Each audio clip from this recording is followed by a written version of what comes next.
more than self. Well, country loved, and mercy more than life.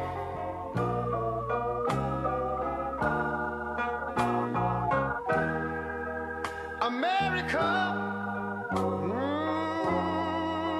America, make God thy gold refined, till all success be nobleness, and ever again divine. And you know, when I was in school, we used to sing it something like this. Listen here. Oh, beautiful, far spacious skies, far amber waves of grain,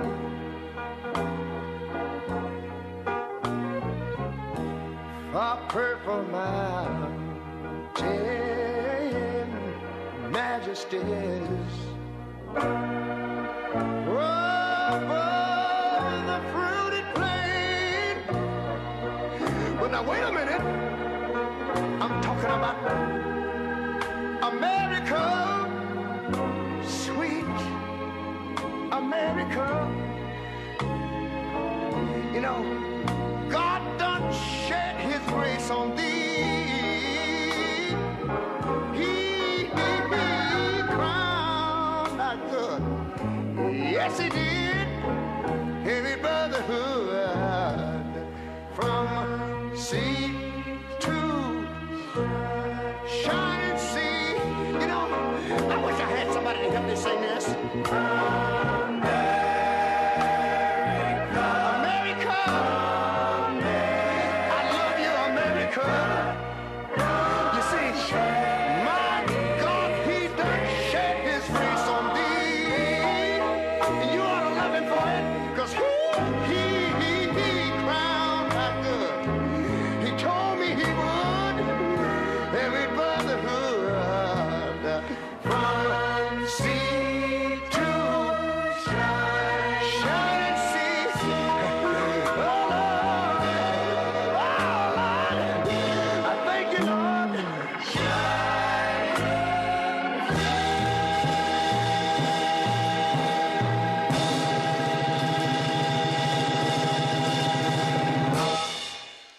It's Veterans Day, and we are excited to be here celebrating all of the dedication, the commitment, the sacrifice that we as veterans have made. Let's give a shout out to those that served in the Army. Let's give a shout out to those who served in the Air Force. Let's give a shout out to those who served in the Marine Corps. Let's give a shout out to our National Guard.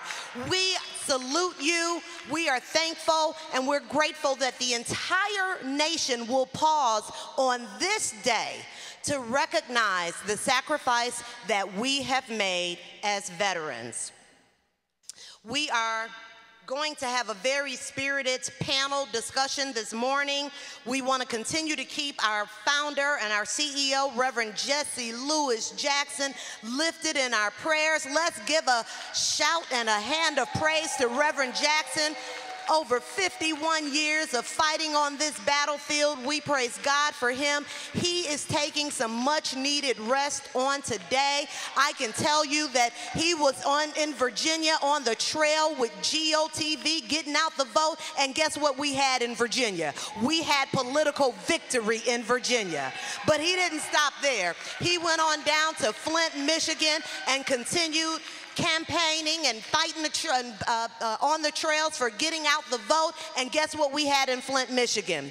We had a victory in Flint, Michigan. And he didn't stop there. We came on back to Detroit and met with Toyota and had a wonderful supplier diversity exchange, encouraging our car manufacturers and many industries to continue to engage us as minorities. If we are good enough to spend money on buying the cars, customers. We want to continue to be seen as not only consumers, but as partners. So we continue to work with all of our partners in the automotive industry because we deserve seats on the board. We deserve seats in executive management. We deserve to be part of their employment.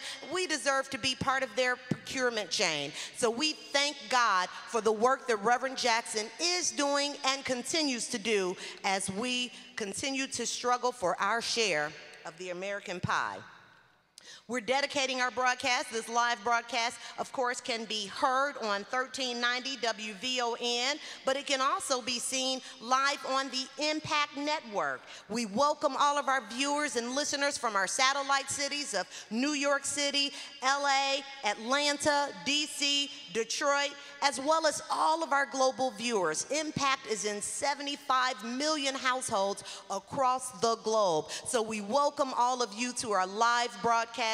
We thank you for tuning in with us this Saturday and every Saturday. And you can also catch us streaming live at www.rainbowpush.org or follow us at Twitter at Reverend Jackson, or Twitter at RPC Coalition, Twitter at Push Excel. We're also on Instagram and Facebook, as well as Periscope. So we pray that you would continue to stay connected with us. We want you to get informed, because once you get informed, you get inspired. And once you get inspired, you get involved. So please continue to connect with us for information, inspiration, and then get involved. We're also sending up prayers to Angie Massey of our teachers division on the death of her son, Preston.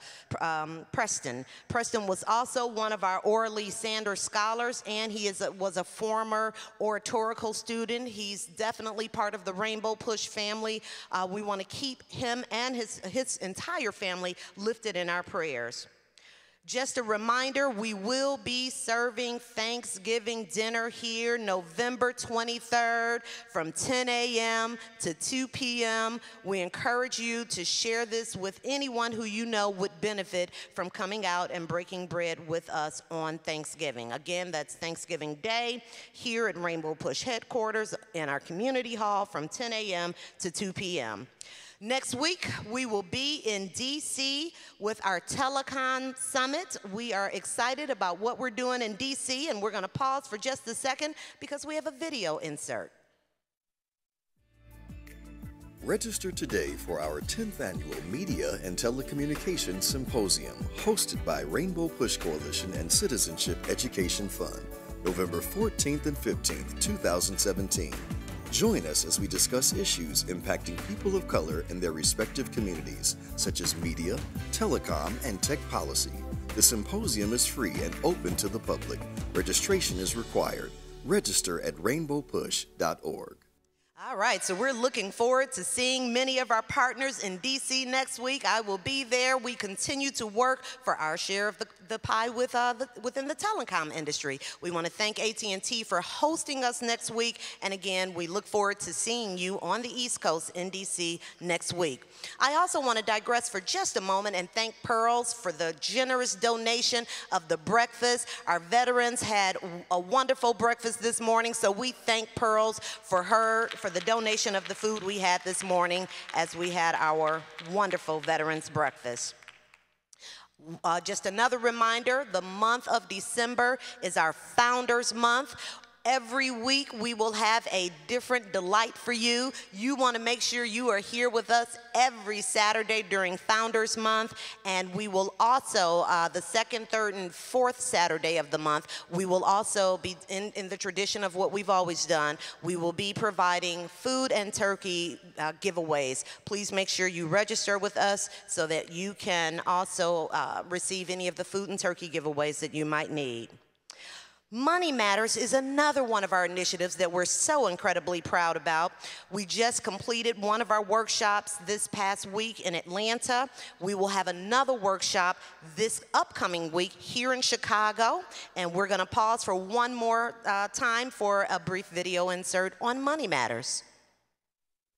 The Rainbow Push Money Matters Financial Empowerment Series, powered by Chevrolet and GM Financial, is in full swing And you have 2 opportunities to join us on this week.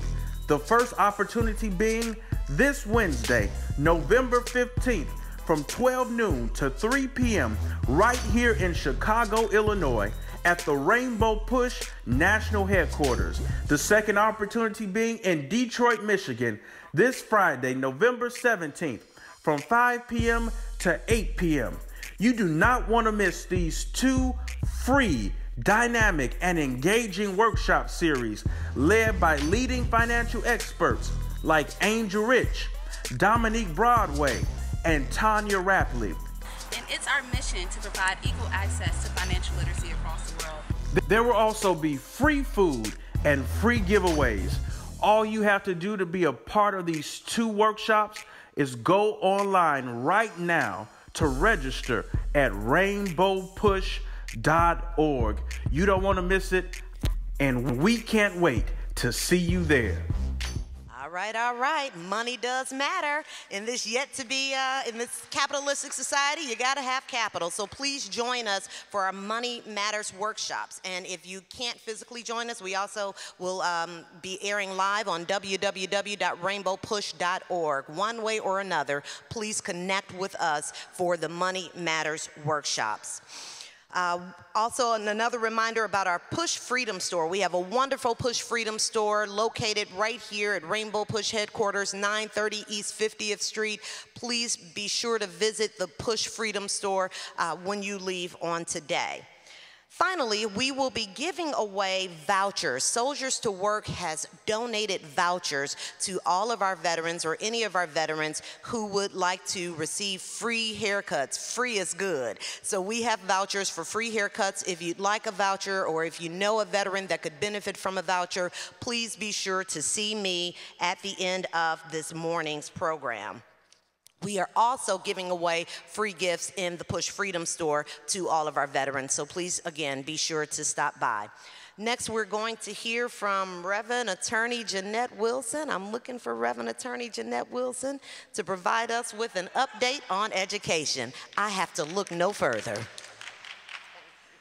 Good morning, Rainbow Push family. Push Excel is on the move, and we want to challenge parents in particular. I want to give you a few facts about the state of K-12 education in the country.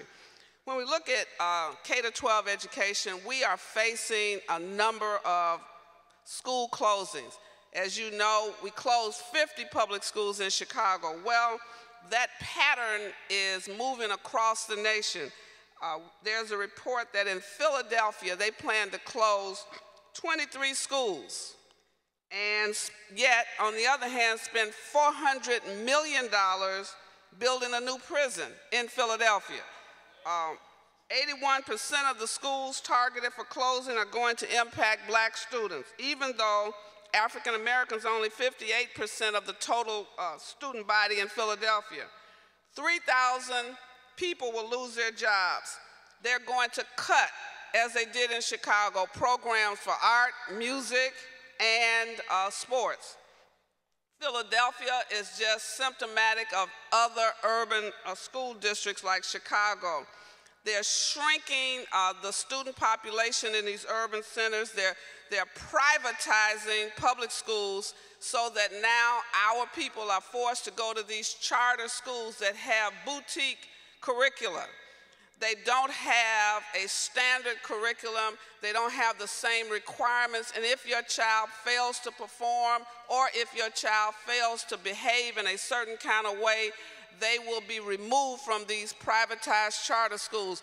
This privatization of public education is very similar to what happened back in the days of post-Reconstruction. We are moving back to a slave system of education for the have and not the nots. And so many of our young people will not be getting an education because they're building prisons to accommodate them. Places that are warm in the winter, cool in the summertime. They're building these facilities to warehouse our children. Meanwhile, if you look in Chicago and in these school districts where schools have closed, you will see empty buildings sitting in the middle of neighborhoods that were once thriving and vibrant. These buildings are not being used, and yet we are spending taxpayer dollars to maintain the facilities.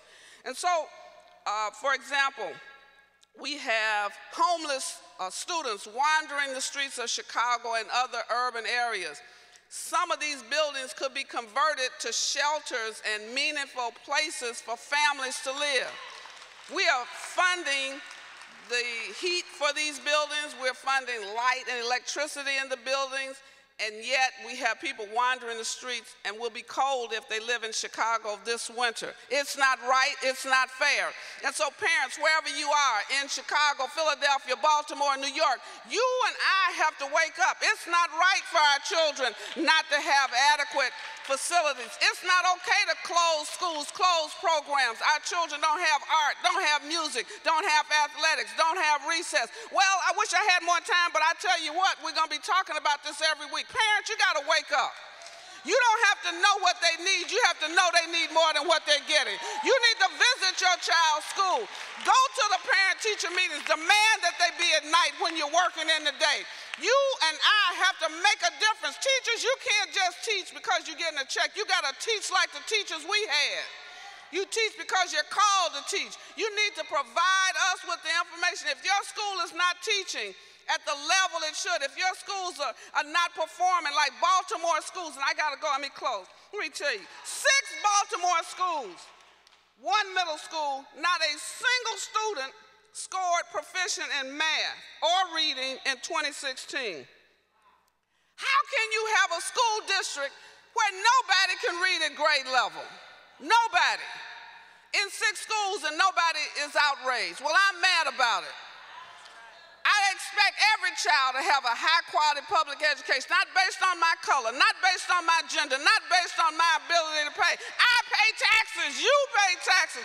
We're going to vote people out in 2018 that don't take care of our children. Whoever's on the education committee at the state board in Illinois, in Maryland, in New York, in Michigan, we want to talk to you because we want our children to be educated. Parents, meet me here on Tuesday night, 6 to 8. We're going to turn this around. We're going to turn it up and turn some people out. All right. I don't know about y'all, but I'm fired up. That's why we come here. We come here to get information so then we can get our inspiration and we can get involved. We're going to hear from our oratorical student next, and we are delighted to hear from him. His name is Ethan Collins. He's a 5th grader at Morgan Park Academy. Let's give it up for Ethan. Hello and good morning, Rainbow Push. Today I will be reciting a speech, Mother to Son by Langston Hughes. Well, son, I'll tell you, life for me ain't been no crystal stair.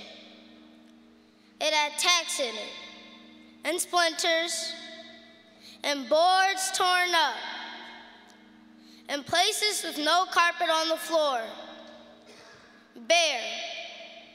But all this time, I've been climbing on, and turning corners, and reaching ladders. So boy, don't you sit down on that step, 'cause you'll find it's kinda harder. Eyes is still climbing, and life for me ain't been no crystal stair.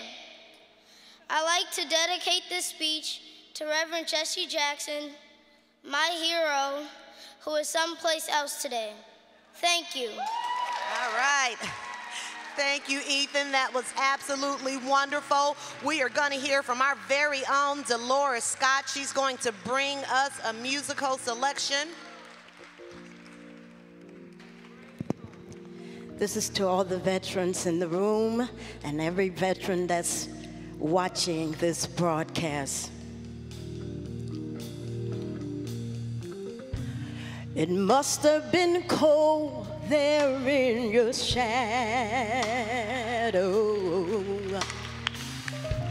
to never have sunlight on your face. You were content to fight our battle.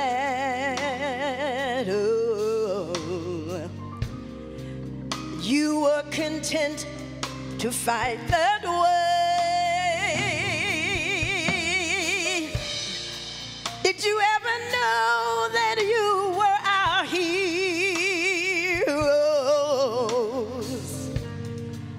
You were all that we needed you to be. We were here praying while you were flying, 'cause you were the wind beneath our wings. Listen, it might have seemed to go unnoticed, all of the things that you did fighting for me. I was here praying with all of your families. Well, you were fighting to set us free. Oh, did you ever know all of you were our heroes? You were all that we needed you to be. You were flying high, high as eagles, because God was the eagle. God was the eagle beneath your wings, flying high, flying high.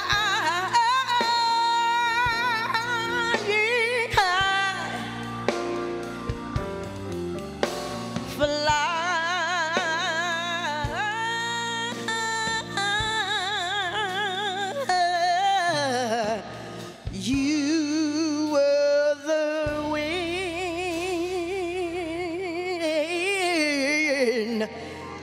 beneath all of our wings. Give it up. Let's give it up. Our Push's very own Dolores Scott. We love you. We thank you for that beautiful musical selection.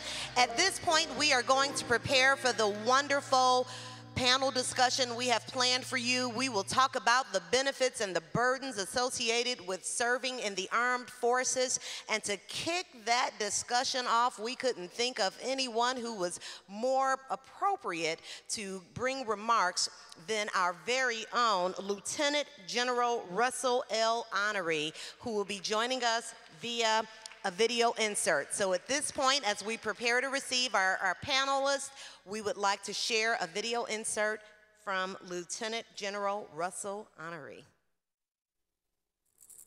Hello, Reverend Jackson.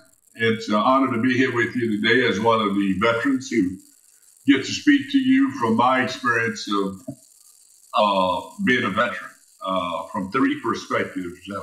The benefits of being a veteran, the burdens that it took to have been a successful veteran, and a part of my background. My background is I graduated from Southern University, ROTC, Reserve Officers Training Program, in 1971 as a second lieutenant of infantry. While I was at Southern, as you could tell, it was the height of the Vietnam War, and I elected to want to come in the Army as a commissioned officer, as opposed to coming in as a soldier, enlisted soldier. So I took the benefit of that and got permission from Southern in 1971. At that time, as you know, we were in a great turmoil in this country as far as equity. And I remember one of our Army officers at Southern, an African American, told us, in the Army, you would be judged by the content of your character, not by the color of your skin. And that you could be all you can be in the Army. And those inspiring words inspired me once I got to my first assignment at Fort Benning, Georgia, competing with people from all demographics from across the country, that the Army was a fair place to work. We still had challenges in 1971. We were a reflection of what was happening in the civilian world, a lot of protests against the Vietnam War, the end of the Vietnam War. But at the end, after 37 years, 3 months, and 3 days, the Army lived that promise given to me that I could be all I wanted to be. And it was a great honor to have served in the Army that many years and wear our nation's cloth. Not all the time it wasn't all the time a pleasant experience. Sometimes to get along, you had to go along. But I'm proud that I never had to compromise my values of what was taught to me by my parents, or compromise what was entitled to me in the Constitution in achieving the rank of Lieutenant General and leaving the Army responsible for the training of over 500,000 men and women across the United States. So the Army to me was an opportunity. It started off as an obligation because I entered the Army requiring 4 years service, and what started off as an obligation ended up being a way of life. And I think I'm a better person today. We raised 4 children. We moved 25 times.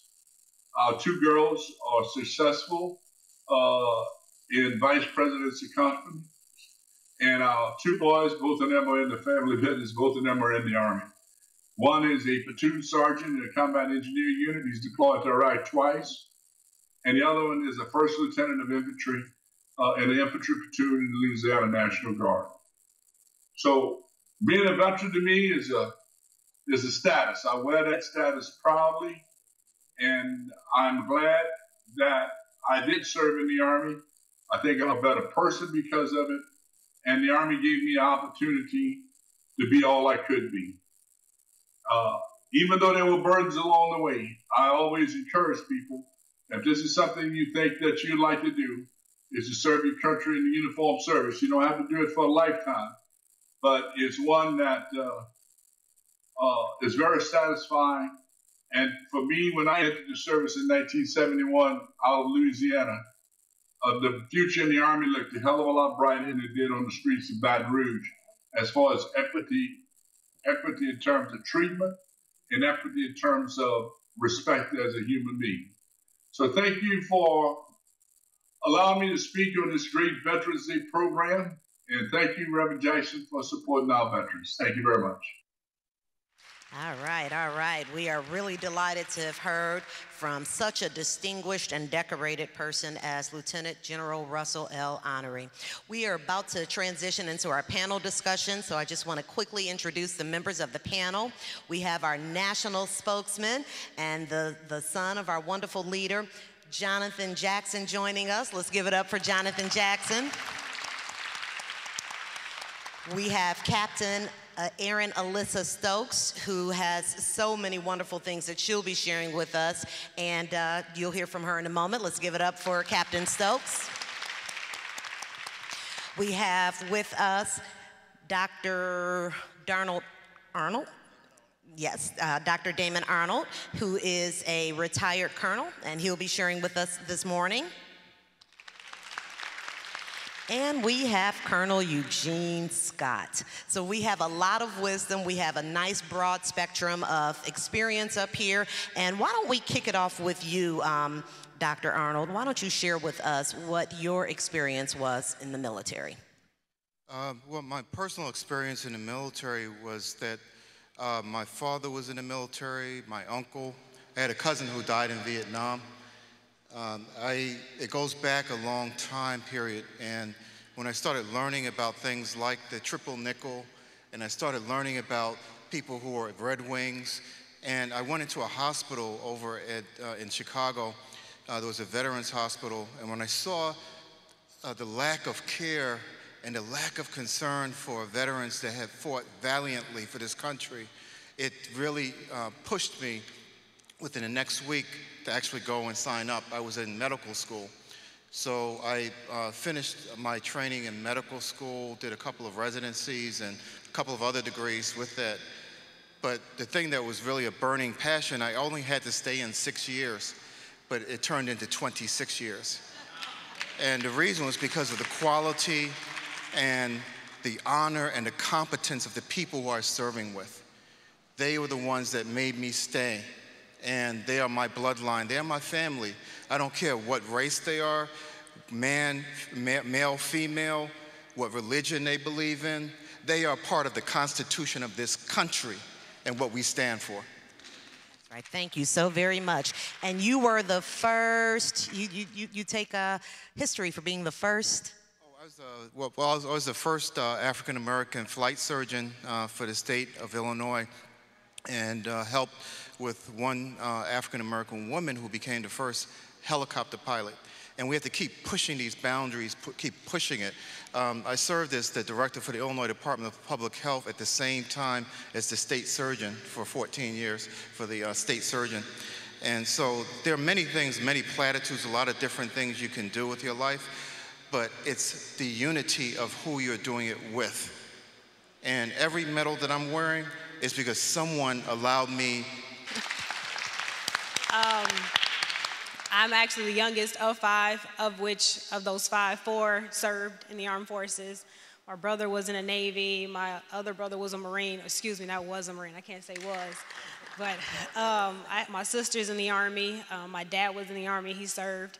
So I had a lot of, I guess, influences to join. I did join when I was enlisted with a master's degree, and my dad looked at me like I was crazy. Like, why are you enlisted? You need to be an officer. Well, you know, I want to be like you, Dad, you know. So I joined the military. I had first sergeants who had so much faith in me and pushed me to be an officer. I didn't put my packet in. My first sergeant put my packet in to be an officer. So that tells you how much he had faith in me to lead. I commissioned in 2010. I plan on staying in another 10 to 12 years. I may do 26 years, I don't know. But as far as the military is concerned, I think that I've gained so many brothers, so many sisters in the military. And it wasn't without adversities as a female, African-American female at that, but I love it. I wouldn't trade that for the world. All right. Thank you so much for sharing your experience with us. And I will just quickly give my experience as well. I served 6 years in the United States Army Reserve. I'm proud to have served in the Army Reserve. Finance specialist for them. My father served in the armed forces. I've got a brother that served in the armed forces. I've got a sister that served in the armed forces. And now we've got a wave of the next generation. I've got many nephews and nieces. In fact, I've got a nephew, Dr. David Anderson, whose entire medical career was sponsored by the Army. They put him through Howard School of Medicine, and now he serves as a medic for the Army. So we definitely are deeply ingrained in the military family and know the importance of giving back and serving. And with that being said, Jonathan, I'd like to toss it to you to share some of your reflections as we talk about burdens and benefits of serving in the armed forces. Well, thank you. And I'd also like to say congratulations on this Veterans Day weekend to all of those on this panel that have served and all of those in television and radio land that have served. I have not served in the military, but I am very proud that I was with my father, the Reverend Jesse Jackson, when we went to Iraq to meet Mr. Saddam Hussein to try to avert the Gulf War. And blessed be the peacemakers, those that are willing to step out to avert wars. And I'd also like to say thank God for the memory of the Reverend Martin Luther King. Yes, it is great that there's an African-American image on the National Mall in Washington, D.C., but he is the only non-general, non-military, non-elected official. He's the only minister that is on the mall, a man who's dedicated his life to peace. And the last part I'd like to say on this in the introduction is that I'd also am proud that I have been a champion for social justice and the humane treatment of those that are incarcerated. Right here in the state of Illinois, we have 43,000 people incarcerated, over 5,000 of whom are veterans. Right here in the state of Illinois, over 10% of our population, those that are incarcerated, are veterans. Those persons that come home from war, that need help, that need assistance, are shown no mercy at our courts. And we must fight for humane priorities to bring our soldiers back home. Absolutely right. Thank you so much for sharing that. And that's actually a really good segue into the next portion of our discussion. There are so many programs that are out there. There's so many resources that are out there, yet many of our brothers and sisters who have served in the armed forces are not aware. Can you share with us some of the services that we should be looking for and some of the places we should point some of our fellow soldiers to? Okay, sure. Well, in the state of Illinois, it's kind of a unique place. And there was one person, when I gave you that story about going to, at that point, Westside VA, which is now Jesse Brown Hospital. And Floretta Strong Pulley, who had her 50th birthday, so I'm going to shout out to her. But she was many years, 30 years of transforming that place. But I am, with that Jesse Brown VA hospital is right next to a federal building. There are only 2 states in which the federal location of a building and that hospital system are co-located. In most states, it would be sort of like in Springfield, it would be Springfield here in Illinois, and in Chicago, they would be separated. So we have a unique opportunity to have both being co-located where you can actually take care of your services right on Damon Avenue in Taylor. So I encourage veterans to go there. But then you have other programs where you have VFWs and you have American Legion Post, where you have dedicated people. You have the Bronzeville Academy, where people are dedicated to actually help you to get the kinds of services you need. Many people don't know what those services are. But if you're with depression, PTSD, you're in pain, and you actually have a disability from a war injury, sometimes it's hard for you to get mobilized. That's why I tell people in the community, help these people. They were on a battlefield, pulling bodies across enemy lines, pulling people in, making sure bombs didn't go off. I was with a Congressional Medal of Honor winner yesterday, and he actually picked up a person with a suicide vest and threw them. It blew his feet off.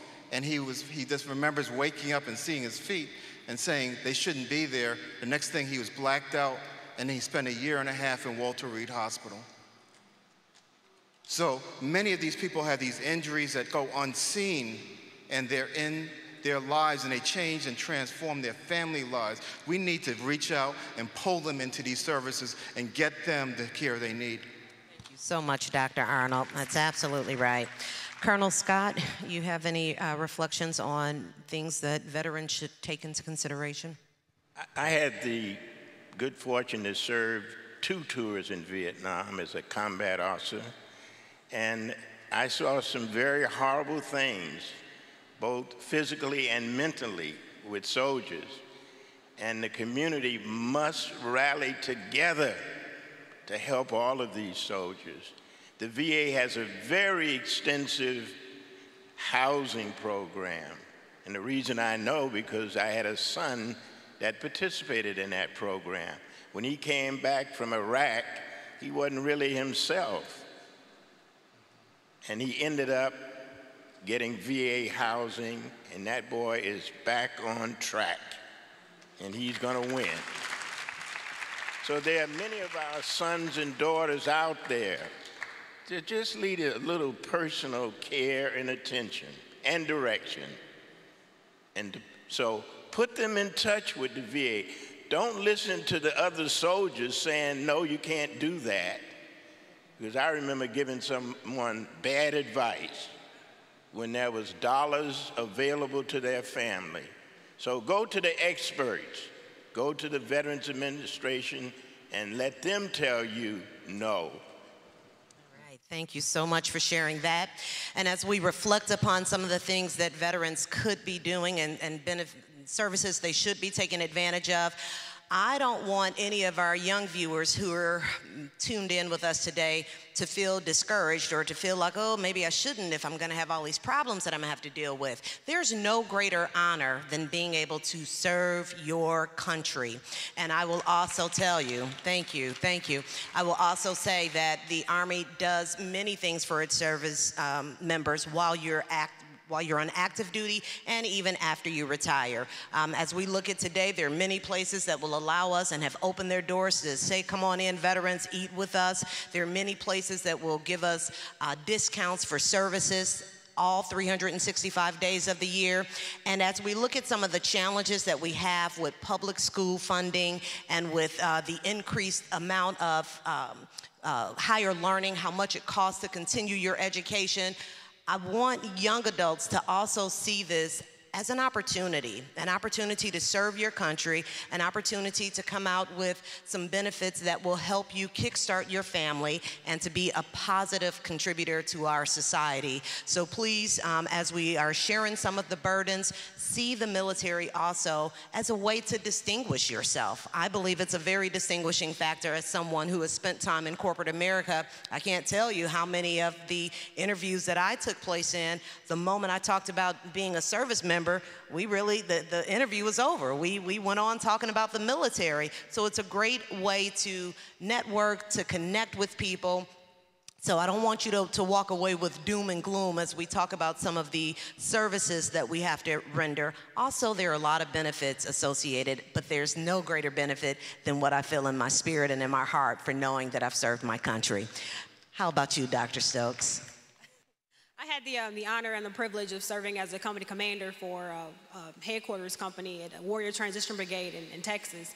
And we've helped transition more than 10,000 soldiers into the civilian sector.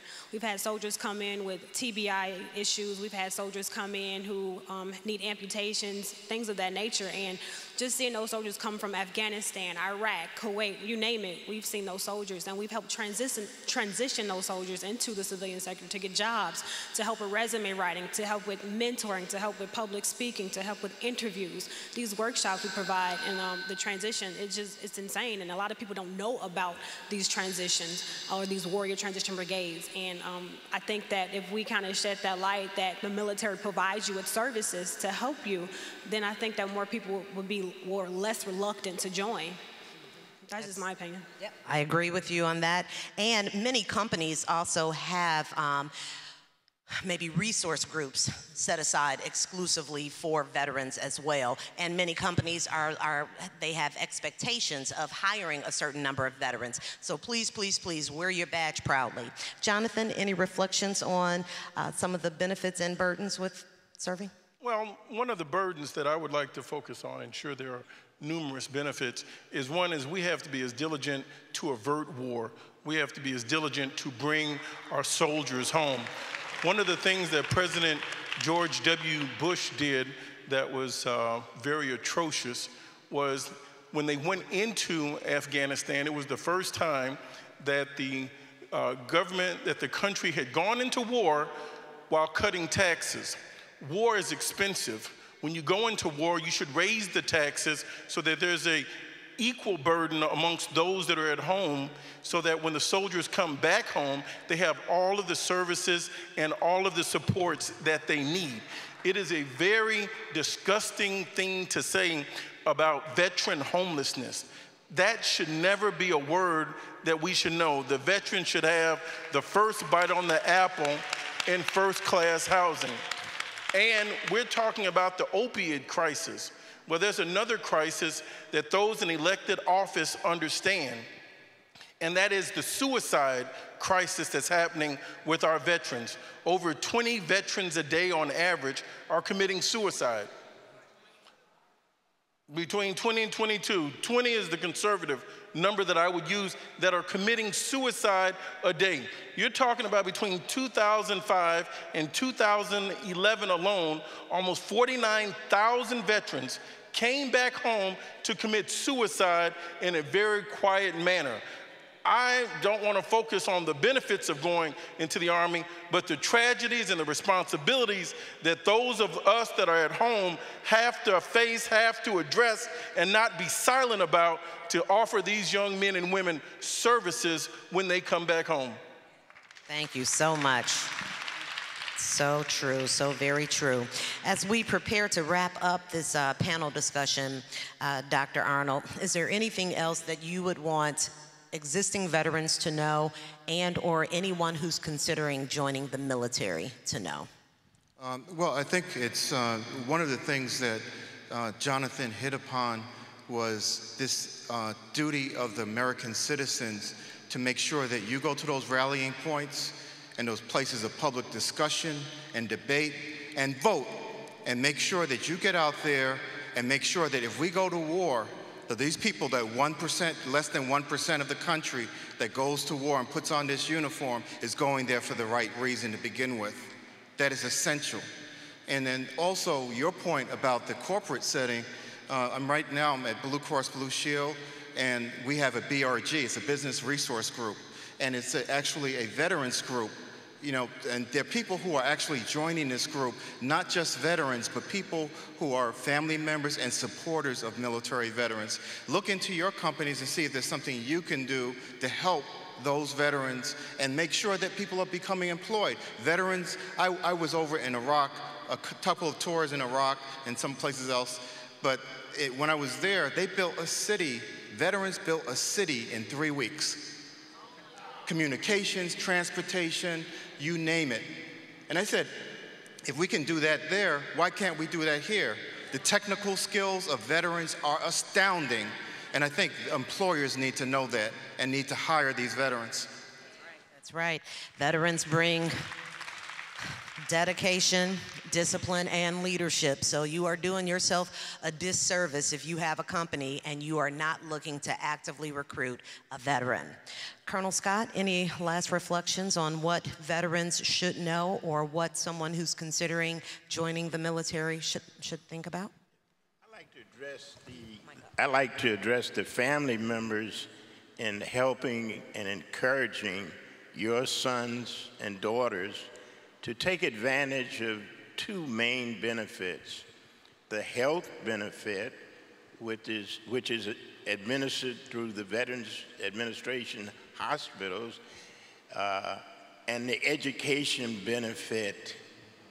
Thousands of dollars of education money go unused every year that veterans should take advantage of to go back to school, to learn, to take an education course or a training skill course. They provide for both of those. Take advantage of that money. It's your money. Your parents and family paid for that in their taxes, and when you come out, you must take advantage of it. That's absolutely right. Thank you so much, Colonel Scott.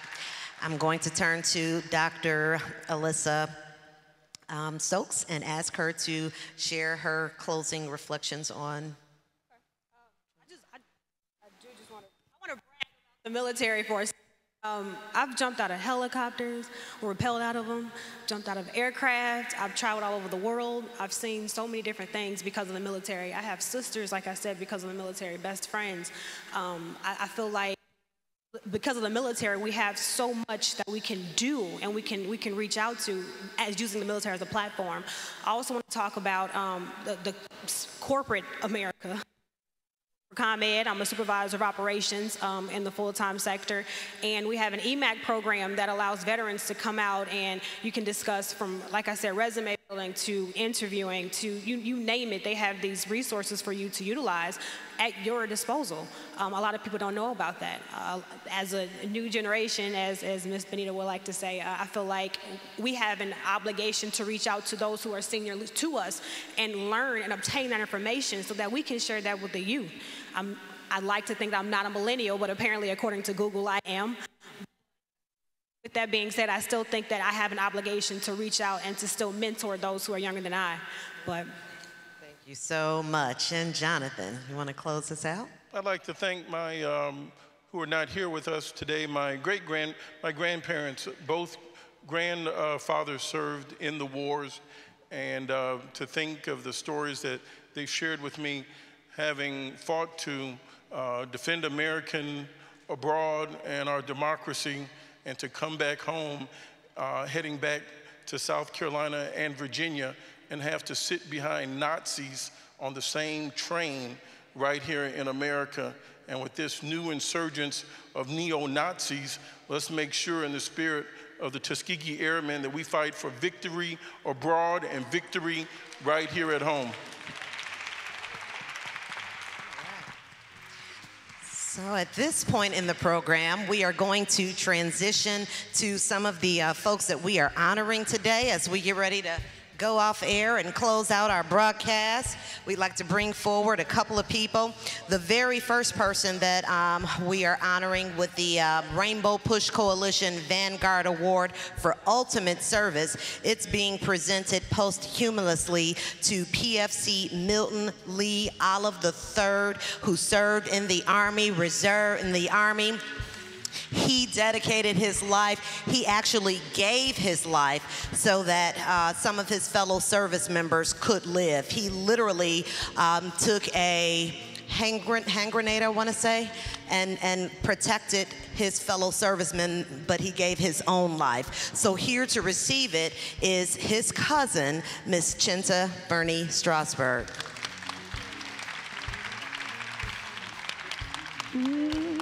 All right. The very next person, and we ask that all of our honorees please remain on the stage. The very next person we're going to honor with the Rainbow Push Coalition Vanguard Award for Trailblazing Service, it's being presented to none other than Charles Bowen, a retired Illinois National Guard. We appreciate and we're honoring him for facilitating the development of the military academies within Chicago Public Schools, and our very own Sister Doris is going to receive his award. And then last but certainly not least, because certainly from my judgment, everyone who has served in the military deserves an award. But due to the limitations on our time, the Vanguard Award for Meritorious Service is being given to Chief Warrant Officer Melissa Farmer Hill. She's retired Army, hoorah. We're honoring her for her bravery in action and being the recipient of the Bronze Star. Let's give it up for her. Don't forget, we are doing screenings, HIV as well as hepatitis C. Please join us not only this week, but every week at Rainbow Push headquarters. Get inspired, get informed, get involved. People, keep on burning. Soldiers, keep on warring down. World, keep on turning, 'cause it won't be too long, long. Oh, I'm so glad that you let me try again. Last time on earth, and the whole world will sing, y'all. So glad that I know more than I knew then. Gonna keep on trying till I reach my higher ground.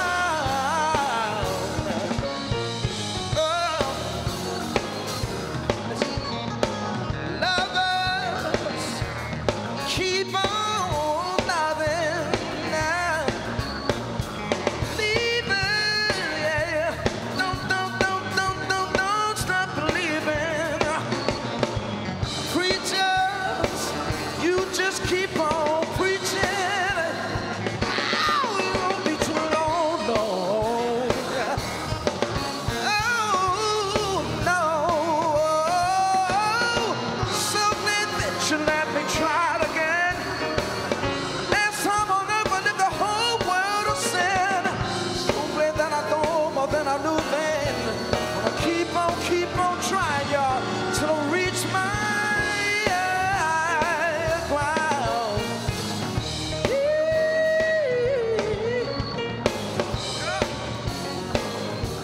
Higher ground, higher ground.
had a wonderful discussion this morning for breakfast, and we have another program that we would like to share information with our audience. So if you come forward and tell us about that. Hey, good morning, family. If you have a pen and paper, I want to give you some information. We're actually having another, got it? Okay. My name is James Dentley. I'm a founder of NBC University Networking, Business Building, and Coaching. And every first and third Wednesday, we have an entrepreneur forum at our facility in Matson. And this month, we've been honoring our veterans. And this will be the second one on the 15th, this Wednesday. At 8 a.m. to about 9:30, we'll have a breakfast, a full breakfast. There will be no cost whatsoever, but we will ask you to register because we don't want to run out of chickens and waffles. So we want to make sure we have enough for everybody. So we want you to register. We're going to be honoring our veterans. You're going to hear some testimonials. You're going to hear some stories. But it's really about success, education, and it really increased the power of your mindset, because where the hair goes, the body follows. So we're going to be at Matson, Illinois. If you want to write this website down, it's www.nbcuniversity.com/forum, F-O-R-U-M. And we're at in the Matson Business Center at 600 Holiday Plaza Drive, Suite 240 through 255. So we have a breakfast there. We invite you to come out. If you missed that one, we have one every first and third Wednesday anyway. There's no cost to you whatsoever. The week after that, we have Tony Predwinkle out. We always have a lot of really great people out to share some valuable information. We really teach you and network with you on how you can take your vision and your goals and your dreams to the next level. So thank you. We look forward to seeing you on Wednesday. Thank you so much. Also, any veterans who would like one of the vouchers for the free haircuts, don't forget to see me. If you know veterans who would like to receive the vouchers for the free haircuts, please see me. Now we're going to turn it over to my sister, Reverend Attorney Dr. Jeanette Wilson. I gave you another title. Give Benita Parker, our COO, a round of applause, and all of these veterans who celebrated with us today. You know that Reverend Jackson is not here today, but we expect you to give as if he were here. Give for the work that we've done in Virginia, in New Jersey. You're giving for the Push Excel program. We're teaching robotics. We're teaching coding. We're teaching oratorical. We're teaching financial literacy. You're giving because we're working for you. We want you to invest in the work we do. So those of you who are members, raise your hand. I need you to give over and above. You're already a member, so you're giving your offering today. And then those of you who are not members, raise your hand. It's $35 a year, and it's $15 a year for students and seniors. Senior means 65, not 50. Seniors mean, please stop walking until we close out the broadcast together. Unless you just have to run, we want you to stay with us. We have about 5 more minutes. Those of you who are going to give $100 or more, won't you raise your offering in your hand? We take it by credit card, check, or cash. Credit cards over here, Patty, they're right here in the front. She will come and you can swipe your credit card. Those of you who want to give by credit card, see this young lady right here, she will swipe your credit card. Those of you who are giving by check or cash, $100 or more, won't you stand and go to the aisle closest to where you're seated, to my left, your right, my right, your left.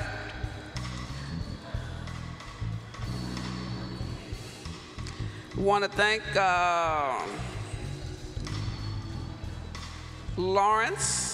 Lydia Lawrence, for a major contribution of $150. We thank you so much. Those of you who are going to give $50 or more, won't you raise your hand so that the ushers might give you an offering envelope?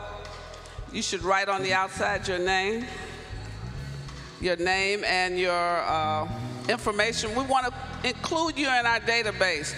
Those envelopes, you should put your name, your address, and your email on them. Yes. No, he's giving $100. Colonel Damon, Dr. Damon Arnold, thank you so much. You need to give for every week you've missed. We've missed him. Those of you who want to just give $35 or more, won't you raise your hand? I'm getting down to your denomination. If you haven't given, I'm coming all the way down. Don't think we're gonna miss you. Those of you who want to take out a membership for a family member, a friend, a co-worker. $35 is the regular membership, $15 for seniors, 65 and older. This is our membership kickoff. We're going to be, we have a goal of 50,000 members, new members before the end of the year, 25,000 renewed memberships before the end of this year. So I need your help, we need your support. Those of you who are going to make an offering of $30, $25, $20, $15, $10, $5, $1, 50 cents, won't you stand and go to the aisle nearest you? If you don't want to walk, raise your hand, the ushers will come to you. Stand and go to the aisle to your right, to the left, as Mayhan gives you some walking music. Mothers, there's so many of them crying. Oh. We have a nice donation here for membership. 2 memberships. Every membership matters. Miss Arnitha has a program for homeless veterans. We thank you for your service. Thank you for your commitment. Give her a round of applause. Fathers, we don't need to ask. Everybody can give something. It's not equal gifts, it's equal sacrifice. War is not the answer, only love can conquer hate. Anyone else wants to swipe a card right here. If you have a credit card or debit card, you can swipe your card with Miss Patricia Rodriguez. Picket lines, picket signs, don't punish me. Our choir will be on program next week. We're going to meet privately with you after the broadcast. You can see all of the Bronzeville military, won't you come down, please? What's going on?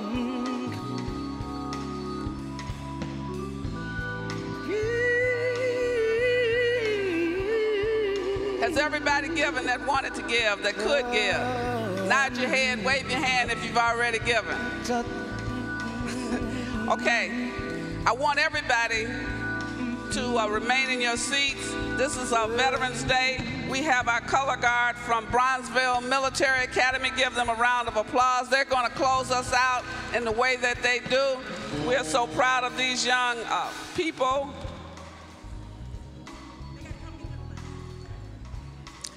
Now, you didn't see them post colors, so we're gonna do it again and put it on our broadcast that we will replay later. So just stay where you are and do whatever they say.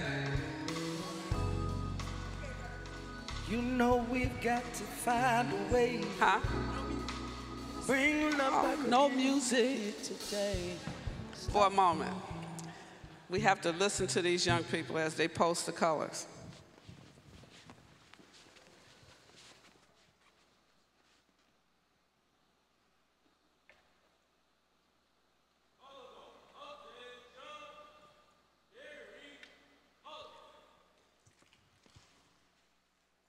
Stand.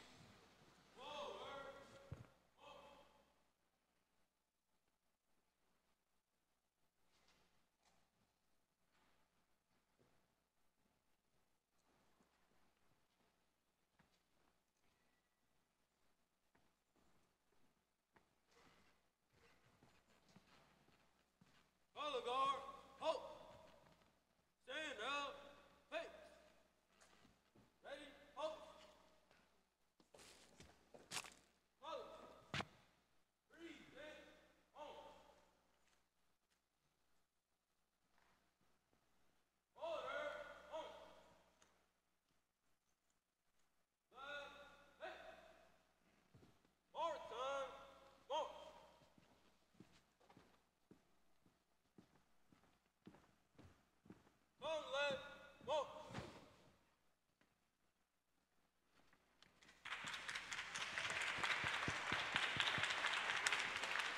Join hands as we prepare to leave. Join hands with someone close to you. If you're not close to anyone, move a little bit. As Mayhan sings, amen. or we shall overcome. Amen. Amen. Amen. Amen. Amen. Everybody sing amen. Oh, amen. Amen. Amen. Amen. May the Lord bless you and keep you. May the Lord make his face to shine upon you and be gracious unto you. May the Lord grant his everlasting peace upon you. Let the church say amen. Amen. Amen. Amen. Somebody say that.